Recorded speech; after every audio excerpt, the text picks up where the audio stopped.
علی Urdu voice channel پہ خوش آمدید ناظرین۔ السلام علیکم، میرا نام عمران ہے اور میں کینیڈا میں رہتا ہوں۔ یہ واقعہ جو میں آپ کو سنانے جا رہا ہوں اس وقت پیش آیا جب میں پاکستان میں اپنے امی ابو کو ملنے گیا ہوا تھا۔ میرے بیوی بچے کینیڈا میں ہی تھے، جبکہ مجھے کچھ کام تھا، کچھ پراپرٹی کو سیل کرنا تھا اور اس وجہ سے میں پاکستان گیا ہوا تھا۔ سوچا تھا کہ یہ کام بھی کر لوں گا اور امی ابی سے بھی ملتا جاؤں گا۔ اب میرا سٹے صرف 10 دن کا تھا، سو میں نے ایک کار کمپنی سے کار رینٹ پر لی تھی اور اس کے ساتھ ڈرائیور بھی کمپنی کا تھا، کیونکہ کافی عرصہ ہو گیا تھا ان روڈوں کے اوپر جن کو میں نے ابھی نہیں دیکھا تھا۔ اتنے یاد نہیں تھے وہ روڈ کراچی کے، سو اب میں نے روزانہ کہیں نہ کہیں جانا ہوتا تھا کسی نہ کسی کام کے سلسلے میں، کبھی کسی دوست کی طرف تو کبھی کسی ریلیٹیو کی طرف۔ ڈرائیور ہر جگہ میرے ساتھ ہی ہوتا تھا۔ ایک ہفتہ گزر گیا تھا کہ پتہ ہی نہیں چلا۔ جیسے میں نے آپ کو پہلے بھی بتایا کہ میں پراپرٹی سیل کرنے کے لیے پاکستان آیا ہوا تھا، تو ڈاکومنٹ کا لاسٹ پروسیجر چل رہا تھا۔ اس دوران میرا ڈرائیور بیمار ہو گیا، اس کو فوڈ پوائزن ہو گیا تھا۔ گاڑی چلانے والی اس کی حالت نہیں تھی، سو میں نے بھی اس کو منع کر دیا کہ دوست تم آرام کرو، مت آنا، میں خود ہی کچھ ارینج کر لوں گا۔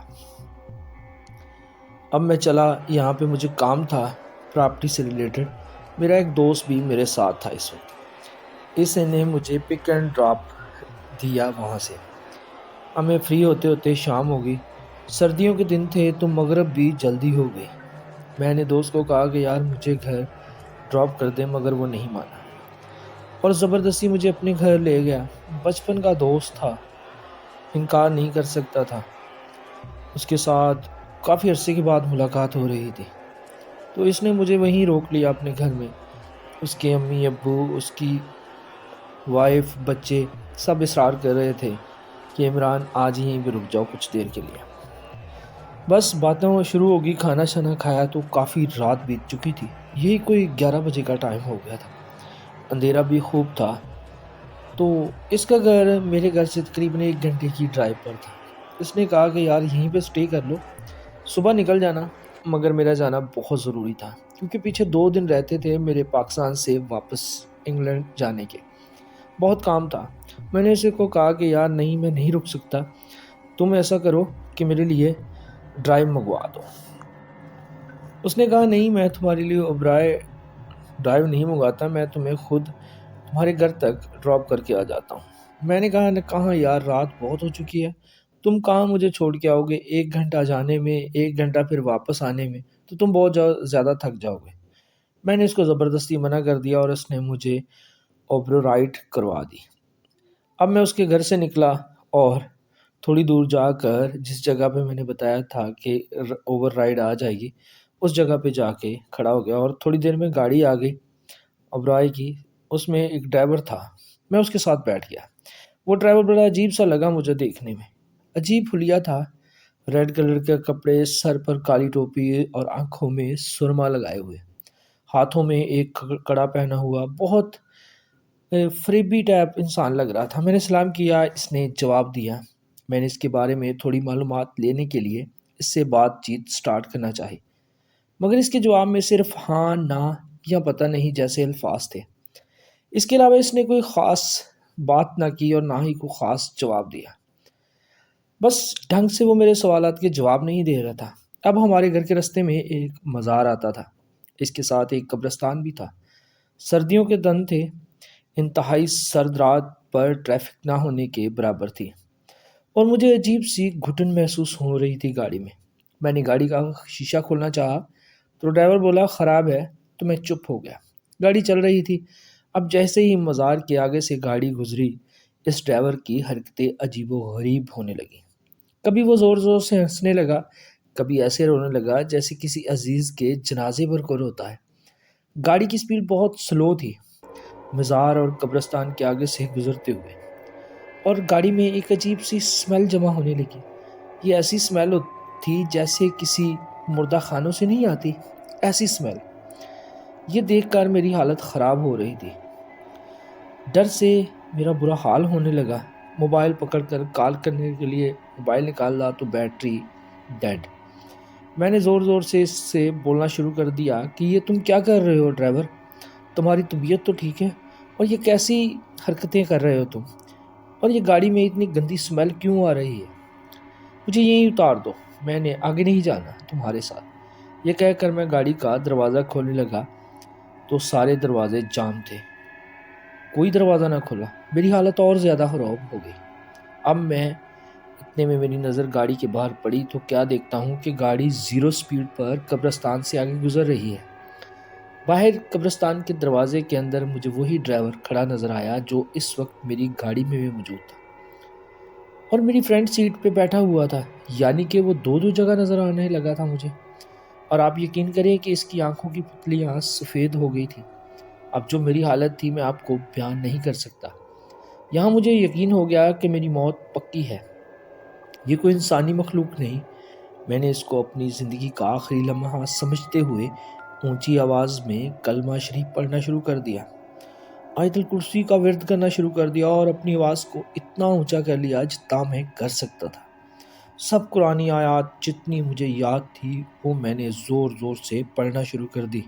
میں نے ابھی 3 سے 4 منٹ قرآن پاک کی آیت مبارکہ پڑھی ہوں گی کہ ایک دم ڈرائیور کی چیخیں بلند ہونا شروع ہوگی۔ وہ بہت خوفناک انداز میں چیخ رہا تھا اور ساتھ ساتھ اس کے کانوں، آنکھوں اور منہ سے ہلکا ہلکا خون نکل رہا تھا۔ اس کی طرف والا گاڑی کا دروازہ خود بخود کھلا اور وہ نیچے گر گیا۔ میں نے دیکھا کہ اس کے ناک، کان خون سے بھر گئے ہیں۔ اب گاڑی کے سارے دروازے کھل چکے تھے۔ میں فوری باہر آیا۔ ویرانہ اتنا تھا کہ کوئی بھی نہیں تھا نزدیک اس جگہ پر۔ میں گاڑی کی فرنٹ سیٹ پر بیٹھا اور تیزی سے گاڑی بھگاتا ہوا میرے گھر تک پہنچ گیا۔ اور جیسے ہی اپنے گھر تک پہنچا میں نے گاڑی کو گیراج میں کھڑا کیا اور فوری بھاگ کر گھر میں پہنچ گیا۔ اس گاڑی سے مسلسل وہی گندی سمیل آ رہی تھی۔ میں نے صرف اللہ کے پاک کلام کی وجہ سے زندہ رہا اور گھر آ گیا۔ گھر آ کر ساری بات امی ابو کو بتائی۔ میری طبیعت بہت خراب تھی، خوف اور ڈر سے مجھے بخار ہو گیا تھا۔ رات جیسے تیسے گزری۔ صبح کمپنی کو فون کیا کہ رات کو آپ کے ڈرائیور نے یہ سب میرے ساتھ کیا۔ تو انہوں نے نام پوچھا اور کہا سر ہم نے رات کو آپ کی اوبرائے رائڈ کینسل کر دی تھی اور آپ کو نوٹیفیکیشن بھی سینڈ کر دیا تھا کیونکہ جس ڈرائیور نے آنا تھا اس کی طبیعت خراب ہو گئی اور کوئی ڈرائیور اویلیبل نہیں تھا آپ کے ایریا میں، سو مجبوراً ہمیں کینسل کرنا پڑی۔ مگر یہ گاڑی ہماری کمپنی کی ہی تھی جو آج سے تقریباً 2 سال پہلے ایک حادثے کا شکار ہو گئی تھی۔ ڈرائیور اور کار دونوں نہیں بچی۔ اب میں نے فون پر یہ سنا تو میرے ہوش اڑ گئے اور میں مزید پریشان ہو گیا اور گاڑی کی طرف بھاگا۔ رات کو میں نے گیراج میں گاڑی پارک کی تھی لیکن گاڑی وہاں سے غائب تھی اور میرا وہی ڈرائیور جو بیمار تھا وہ کھڑا تھا۔ میں نے اس کو کہا کہ یار یہاں پہ ایک اوبرائے کار کھڑی تھی، کہاں گئی؟ اس نے کہا صاحب یہاں تو کوئی گاڑی نہیں تھی۔ میں نے اپنا CCTV کیمرہ چیک کیا تو امی بولی وہ تو کل رات کو ہی خراب ہو گیا تھا۔ اب فون پر اس دوست کی کالیں آ رہی تھی جس کے گھر کل رات کو گیا تھا۔ اس کی کال ہے، اس نے کہا میں نے تمہیں بہت کالز کی رات کو مگر تمہارا نمبر بند جا رہا تھا۔ میں تمہیں بتانا چاہتا تھا کہ اوبرائے رائڈ نے وہ اپنی رائڈ کینسل کر دی ہے یار، تم پتہ نہیں کیسے گھر پہنچے، تم نے میری کال نہیں سنی اور میں پیچھے سے تمہیں آوازیں بھی دیتا رہا کیونکہ تم نے میرے موبائل سے اوبرائے بک کی تھی۔ میں نے تمہیں بہت روکا مگر تم کافی دور نکل چکے تھے۔ اس کی بات سنی تو کوئی سمجھ نہیں۔ اتنے میں میری امی بولی بیٹا رات کو اب کبھی بھی اس مزار کے آگے سے مت گزرنا اور نہ ہی کہ جان کے ساتھ اکیلے سفر کرنا۔ تم نے کوئی ایسی مخلوق دیکھی ہے جو انسان نہیں تھی، شکر ادا کرو کہ تم بچ گئے ہو۔ بس میں یہ سوچتا رہ گیا کہ یہ کیا واقعہ تھا، کیا میں نے ایک جن کے ساتھ گاڑی میں سفر کیا یا کسی ہوائی چیز کے ساتھ یا کوئی اور مخلوق تھی، لیکن اللہ ہی بہتر جانتا ہے۔